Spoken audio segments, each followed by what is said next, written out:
Assalamualaikum warahmatullahi wabarakatuh.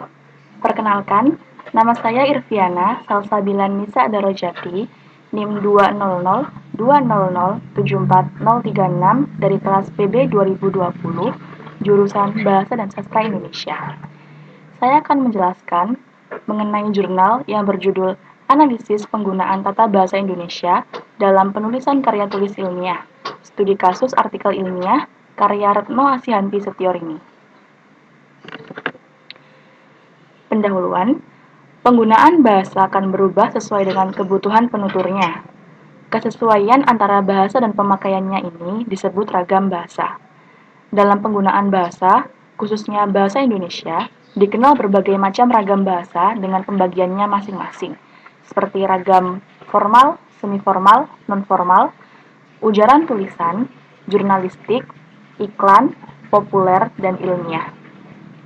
Ragam bahasa yang digunakan untuk karya tulis ilmiah adalah ragam bahasa ilmiah.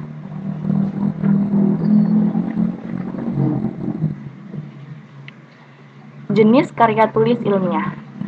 Karya tulis ilmiah terbagi menjadi 6 jenis, yaitu skripsi, tesis, disertasi, atau tugas akhir dalam pendidikan tinggi, laporan penelitian, makalah seminar, artikel ilmiah, makalah, dan laporan eksekutif.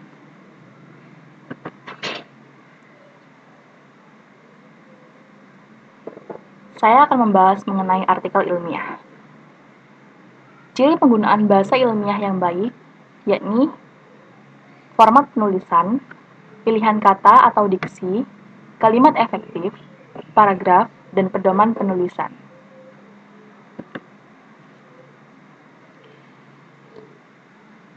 Format penulisan. Artikel ilmiah merupakan tulisan ilmiah yang diterbitkan dalam jurnal ilmiah. Setiap jurnal memiliki syarat penyajian tulisan yang berbeda-beda. Walaupun begitu, unsur-unsur tulisan yang biasa dapat ditemui adalah abstrak, kata kunci, pendahuluan yang berisi latar belakang, tujuan, masalah penelitian, dan metode penelitian. Batang tubuh yang berisi hasil dan pembahasan penelitian, kesimpulan, dan daftar pustaka.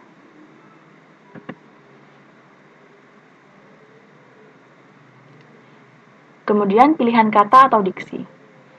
Pilihan kata atau diksi dalam sebuah karya tulis ilmiah akan mempengaruhi kesan dan makna yang ditimbulkan. Hal ini merupakan salah satu unsur dalam artikel ilmiah. Pemilihan kata dalam satu ragam bahasa berkaitan dengan ketepatan pemilihan kata dan kesesuaian pemilihan kata. Kemudian kalimat efektif.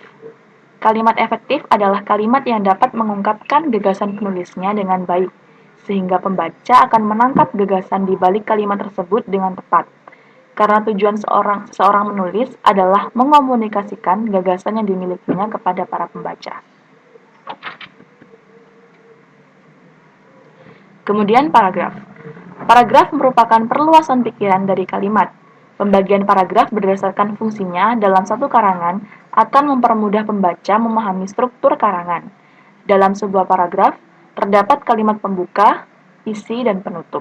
Oleh karena itu, sebuah paragraf yang standar minimal terdiri atas 3 kalimat.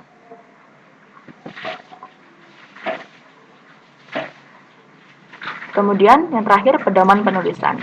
Dalam setiap bahasa, terdapat pedoman penulisan yang perlu diperhatikan. Pedoman ini dibuat untuk mempermudah penggunaan dan pemahaman terhadap suatu bahasa. Setiap bidang ilmu mempunyai kekhasan dalam tata cara penulisan. Ada aturan-aturan khusus yang berlaku mengikat penggunanya.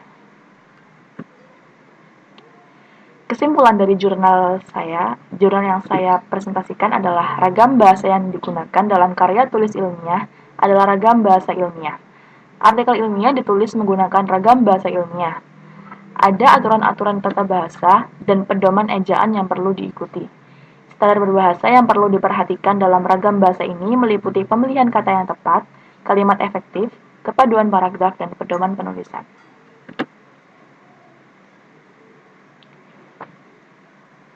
Ya, sekian dari saya. Mohon maaf bila ada kekurangan dan salah kata. Sekian, terima kasih. Wassalamualaikum warahmatullahi wabarakatuh.